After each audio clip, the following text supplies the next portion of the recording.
Spider-Man is a failure. You might think this would make me happy, and to some extent you'd be absolutely right. But today, I am tired. Tired of all the senseless violence continually afflicting our streets, which that masked menace failed to put an end to.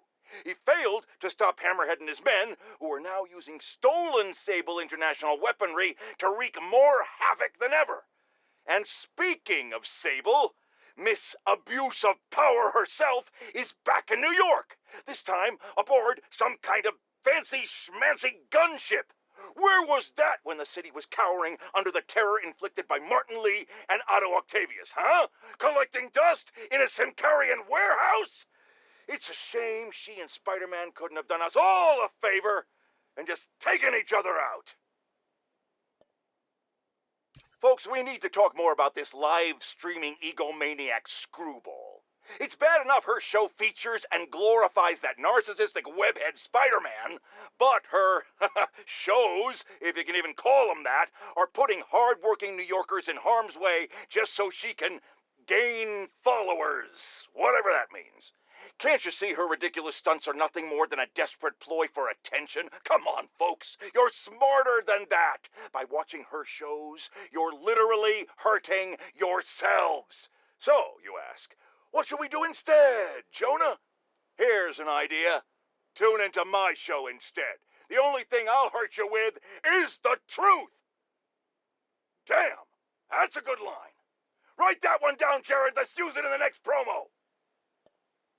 It turns out traditional media isn't dead quite yet. Not that any of my listeners ever had a doubt. They're used to getting world-class content on a regular basis. But I'm, of course, talking about Screwball and her live-streaming band of bandits finally getting yanked off the air, or the web. Whatever. The point is, we can all once again rest easy knowing we don't have to live in constant crippling fear of the awful sound of a so-called internet personality spewing nonsensical acronyms into the Ethernet. Internet. Whatever. How is this for a meme, Screwball? Goodbye! What do you mean that's not a meme? Of course it is. I just made it one. No, Jared, I said I wanted crushed ice, not... What do you mean we're live? Oh. Ha-ha! Listeners, brushheads, stop me if you heard this one before. Spider-Man just chased a bunch of thugs through the streets, putting citizens in danger and leaving millions in property damage in his wake. And this time, he had a little help from a certain silver-haired vigilante who turned the financial district into her own personal shooting gallery with a flying death machine. But that's not the worst of it, folks. Oh, no. What could be worse, you ask? The traffic, the gridlock. It was so bad that yours truly missed a very important dental appointment. Now I have to wait 6 months for the next opening. How many other people miss dental appointments because of this? Dozens? Hundreds? Thousands? Which, of course, leads us to the obvious conclusion. Spider-Man causes tooth decay. Reports are flying in about an incident in Midtown involving, you guessed it, Spider-Man. It's the same old story, same old menace. But here's a terrifying little wrinkle. My sources tell me that the Maggia crime boss Hammerhead has now gone, and I quote, full cyborg. First we have robotic octopuses, and now a meched-up Maggia? Whatever happened to the good old days when criminals would just put on a dime store mask, stick their finger in their pocket, and try to rob a bank? Oh, right! Spider-Man happened! Today is a fine day in New York City. At long last, Hammerhead has been taken down for good, cyborg parts and all. I will even give Spider-Man and Silver Sable an ounce of credit. They did, after all, land the final blow. However, while the mainstream media trips over itself to heap lavish praise on these vigilantes, allow me to give you a dose of facts. Hammerhead would have never gotten this far had it not been for Silver Sable leaving behind all her gear in the city. And don't get me started on Spider-Man stoking the fires of a gang war and forcing a decorated police captain into administrative leave. So sure, they cleaned up the mess, but they were also the ones that made it. Jared, call my doctor and double all my prescriptions.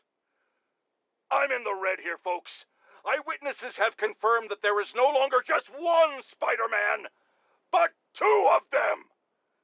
I mean, one is bad enough, but I'm having a hard time dealing with the idea of multiple menaces swinging through our beautiful city. It's just...